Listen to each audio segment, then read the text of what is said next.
Hello, guys. Welcome to another edition of Ray Sports News and Debates. K, we are back, baby. We are back. K, took about a month off. Had some personal things come up in my life that needed to get dealt with. But we're getting there. Okay, we're not all the way there yet, but we're close. But K, we're back to filming content for you guys, filming videos for you guys, and let's get into today's video. K, we're going over my top five NFL MVP candidates halfway through the season.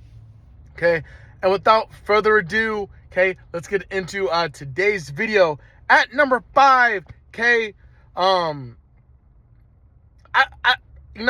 this might be a little bit of a shocker, but I got Jayden Daniels right now. Jayden Daniels 7-2. They're leading the NFC East right now. Now I'm gonna need to see him play the Eagles and how he plays against them. But they're 7-2 right now. He's crushing it. He's definitely gonna win, Offensive Rookie of the Year this season. But what's special about Jayden is, the expectations for Washington were extremely low, just like they were extremely low for CJ last season. But they were even lower, okay, for Jayden. They didn't think the Commanders would do anything this year. It'd be a year to two before the team develops and kind of gets their crap together.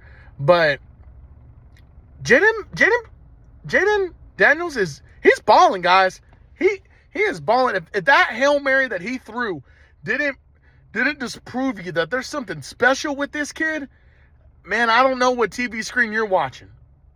He is crushing it this year as a rookie.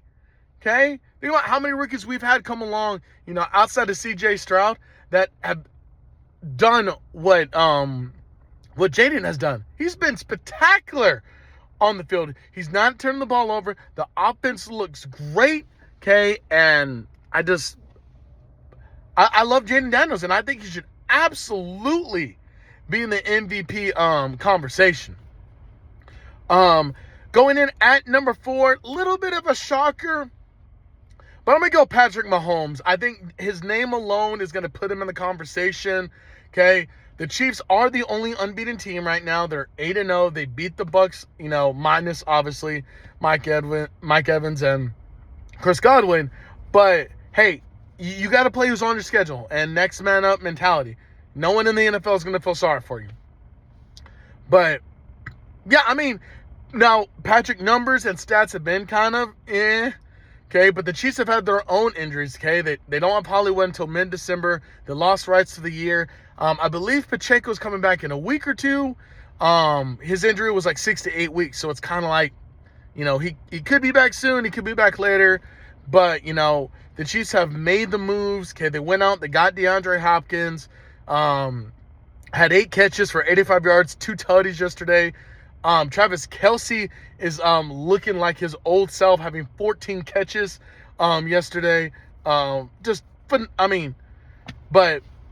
the man throwing the ball was spectacular last night. Patrick Mahomes was excellent.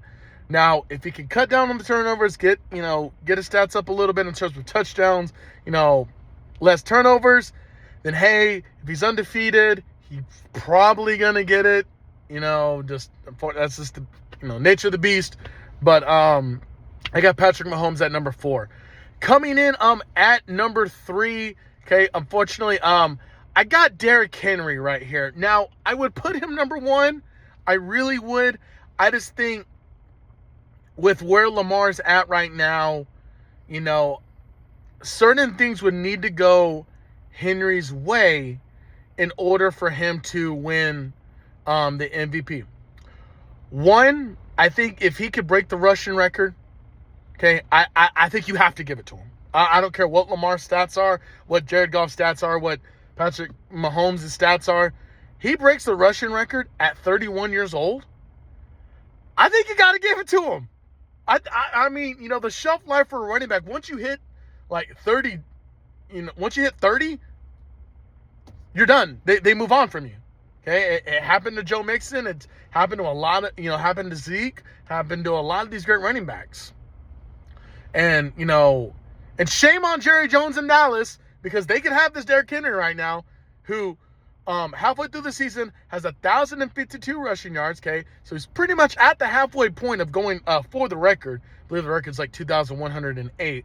But, you know, he's halfway. He's halfway. If he averages, I think, 132-ish yards the rest of the season, or maybe 133. But one of those two, he'll break the rushing record.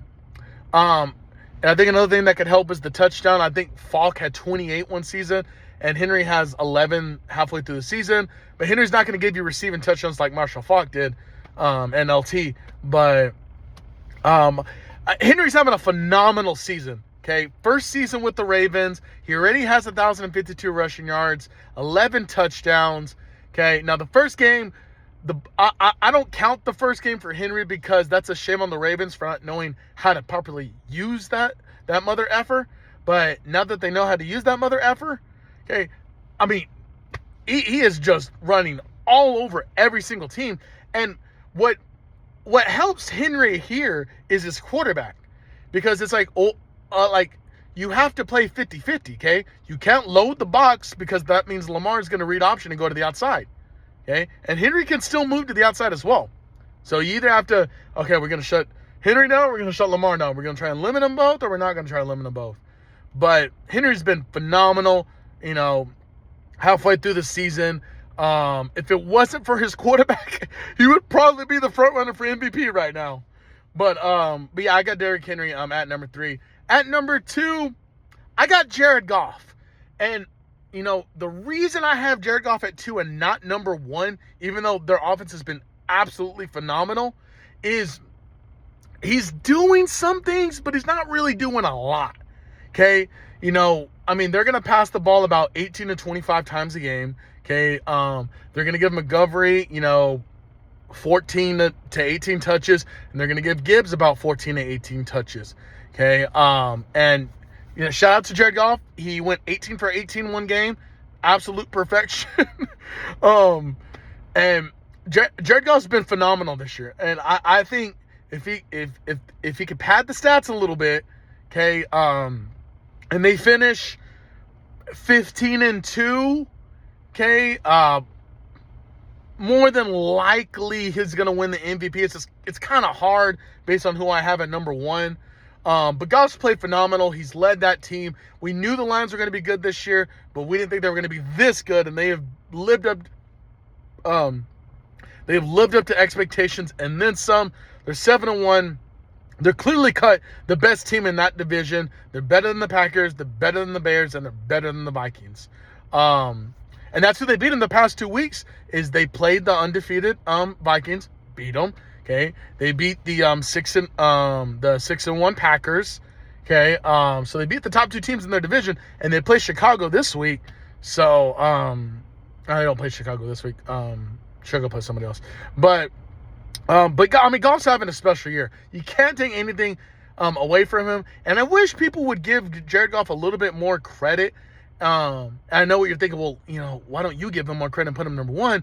That's just because the guy at number 1 right now is just playing at an absolutely unbelievable level. But who knows? Halfway through the season, things could change. I got Jared Goff at number 2. And at number 1, my front runner for MVP right now, it has to be Lamar Jackson. Boy is just balling. Okay, I know they struggled early on in the season. Okay, they were 0-3. A lot of us were counting them out. Okay, hasn't dropped the ball since. Been phenomenal. 20 touchdowns, 2 interceptions. And he's been great. I mean, he's throwing the ball, okay? He's running the ball. He's not turning the ball over as much, okay? His numbers now are better than his 2 seasons that he won MVP, okay? Now, the tough thing is they're second place in their division right now. That's the tough thing. All these other MVP candidates outside of Derrick Henry, okay, are first place in their division and, you know, clear-cut the best team. But the Steelers did go out and trade for Mike Williams, which I think helps them in the terms of a vertical threat. Okay, you can. I think the Steelers are going to move Pickens back to the in-and-out wide receiver. Okay, they already have their slot guy. Now you have an in-and-out. Okay, and then you have a deep threat in Mike Williams. Okay, Russell Wilson has looked decent with that team right now. So I'm eager to see the Ravens versus the Steelers and see how, you know, those matchups play out. But Lamar's been special. You can't take anything away from him. Okay, I mean, the stats alone speak for themselves. Okay, but he clear cut has better numbers than Mahomes, than Jaden Daniels. Okay, Henry's a running back, so he could. I think he could be the first quarterback in NFL history, I believe, to throw for 4,000 yards and rush for 1,000 in the same season, and that's never been done before. And he's on pace to do that. But I mean, their offense is, outside of the Lions, it's the best offense in the league. Okay, they're getting everybody involved. They traded for Deontay Johnson, which I think is going to help Lamar in the long term rather than the short term, in terms of having another wide receiver threat out there with Zay Flowers. Okay, you have Ian Likely, and Mark Andrews has come back to be a threat as well. But this offense is driven, no shadow of a doubt, by Lamar Jackson. That this offense just goes through it. Okay, and Derrick Henry, as great as he is, okay, Lamar makes this team. He absolutely makes this team, and that's why he's my front runner right now for MVP halfway through the season. But yeah, feel free to hit the like, comment, and subscribe button in the channel today, guys. Give me your top 5 list of MVP candidates. Okay, where would you change my list? Okay, if there's anything you agree, disagree, hit me in the comments, guys. But yeah, until next time, you guys have a good one.